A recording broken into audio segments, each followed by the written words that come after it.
Fred, votre équipe sort d'un excellent match à Soyaux, une première victoire de la saison à l'extérieur chez un concurrent direct. C'est une belle opération que vous avez réalisée samedi dernier. Ouais, c'est 3 points. 3 points qui nous permettent d'avancer dans notre objectif maintien. Et en plus, avec la manière, on marque 4 buts. Bon, c'est vrai qu'on en souffre un, mais en tout cas, ce score-là nous permet de passer en positif sur le goal average général. Et c'est très bien pour tout le monde, pour l'équipe, le staff, les joueuses, le club. Donc on est tous contents d'être aujourd'hui à 7 points, mais on ne veut pas s'arrêter. On veut pas s'arrêter là, on veut continuer, on veut engranger encore plus de points. Au-delà de ce succès, c'est un concurrent direct. Soyaux, on sait que la DR Arkema est divisée vraiment en trois catégories pour lutter. Soyaux était dans votre catégorie, c'est bien d'aller gagner chez eux pour les mettre à distance. Je sais pas si c'est des catégories, en tout cas, c'est sûr qu'il y a clairement deux championnats. Il y a le championnat du haut, où on a Lyon, PSG qui luttent pour le titre, et accessoirement aujourd'hui Paris FC, Montpellier et des équipes comme Bordeaux ou Fleury qui sont aussi là pour ça.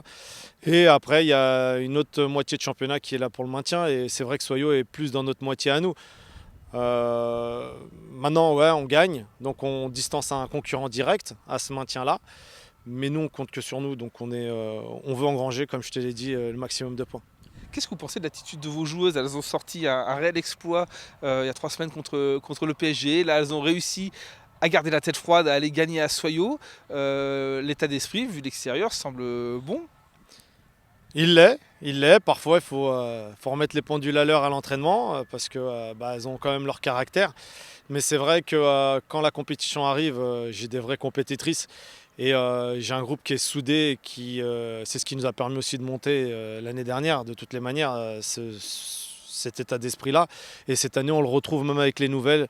Donc ça veut dire que ça devient vraiment l'ADN de notre équipe.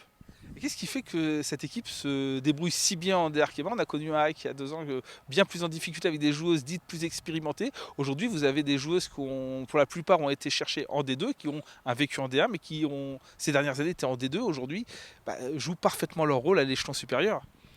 C'est les revanchardes. Elles sont là pour montrer que le fait qu'elles n'aient pas été pendant quelques temps en D1, c'était peut-être une erreur ou tout simplement reculer pour mieux sauter. Et aujourd'hui, elles sont là, elles sont bien là, et je sais qu'elles veulent y rester. C'est ça la force de votre équipe? La revanche?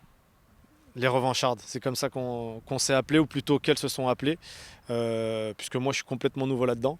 Mais ouais, c'est aussi prouver et montrer qu'elles ont le niveau et les capacités pour être en DR Arkema. Alors on est presque au quart du championnat, déjà. Voilà, quel est le premier bilan? Quelle satisfaction vous avez? Quelle peut-être déception également? Il peut y en avoir. Content parce qu'aujourd'hui, si on regarde d'un point de vue ponctuel, on est déjà à 7 points. Si on regarde sur l'aspect classement, aujourd'hui c'est très bien, on est cinquième. On est très très satisfait, très content déjà de nos deux victoires, celle face à Guingamp et celle face à Soyaux. Évidemment, ce match nul face au PSG, après être mené 2-0, on a montré une force de caractère mais aussi du jeu. Après, j'aurais envie de te dire, la déception, c'est de ne pas avoir pris de points contre Bordeaux ni contre le Paris FC. Mais voilà, on évolue, on grandit. Il a fallu aussi pour certaines filles, d'ailleurs comme pour moi, m'adapter au rythme de la D1 et à l'intensité de la D1. Aujourd'hui, on est déjà plus dans le championnat, on est au cœur du sujet. Et on continue à travailler pour préparer le prochain match. Et le prochain match, c'est Rodez. Et de toutes les manières, on respectera tous nos adversaires. Que ce soit des adversaires qui jouent sur le championnat du championnat du haut pour être champion, comme les adversaires qu'on aura dans notre championnat du maintien. On respectera tout le monde et on gardera cette humilité jusqu'à la fin.